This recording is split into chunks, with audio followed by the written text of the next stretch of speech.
हरि ओम तत्सत हरि ओम तत्सत हरि ओम तत्सत। सप्तचक्र यार शरीर विज्ञान उपरे प्रभाव एवं कुंडलिनी शक्ति। भगवान मनुष्यर शरीर को यथेष्ट जटिल भाव रचना करछन्ति। सृष्टिर समस्त उपादान संयोग द्वारा यही विरल मानव शरीर रचना करछन्ति। पंच महाभूत जहाँ प्रकृतिर उपादान ताहा ही मनुष्य शरीर मध्य उपादान। ताहा सहित पंचकोश जहाँ यही पंच महाभूत सहित संश्लिष्ट ताहार रचना तथा सप्तचक्र एवं कुंडलिनी शक्ति जार साधना करी मनुष्य को तार संपूर्ण बंधनर मुक्ति पाइबार मध्य पंथा देखाई अछंती। आजिर आधुनिक जुगरे विज्ञानर कसटी उपर आधारित न हेले सभी गोटे प्राचीन तथ्य को ग्रहण करनथांती। आम प्राचीन मनीषी माने जो योग प्रणाली वर्णना करि जाइछन्ति असल रे ताको परीक्षा करिवा पई समस्त उपकरण साधन बा मेशिनरीज वर्तमान सुधा आविष्कृत हेई नाही।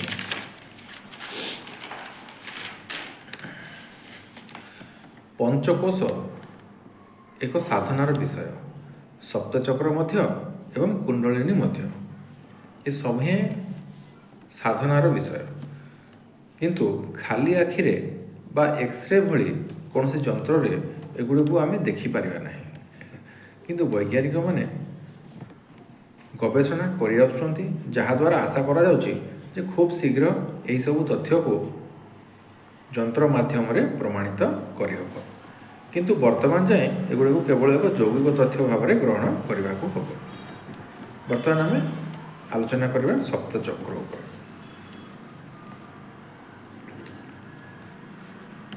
जमती आज आधुनिक समय रे आम मोबाइल व्यवहार करुचे तो मोबाइल को आम गोटे रिसीभर धरी पारिबा। आउ जो मोबाइल रो नेटवर्क अच्छी ताहा गोटे ब्रॉडकास्टर। तो जमती मोबाइल रो रिसीप्टर्स तार फ्रिक्वेन्सी को रिसीव कले आम कथा हो पारू बा शुणी पारू। तो आम शरीर में मध्य सेमती रिसीप्टर्स अच्छी, 7टी रिसीप्टर।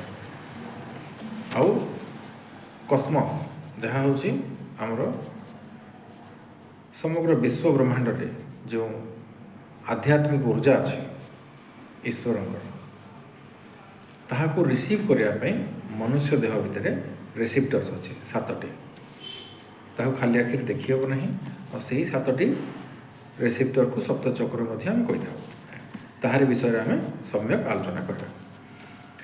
यौगिक विज्ञान अनुजाई आम शरीर में 7टी प्रमुख शक्ति केन्द्र रही जहाँ को चक्र कह जाए।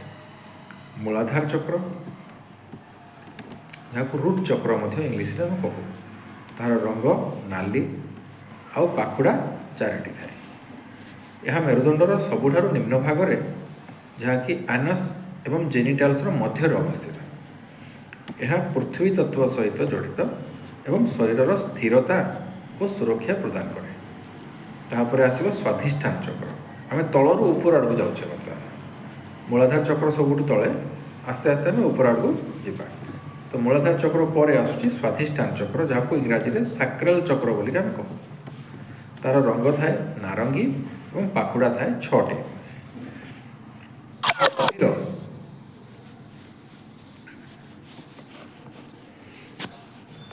यह नाभीर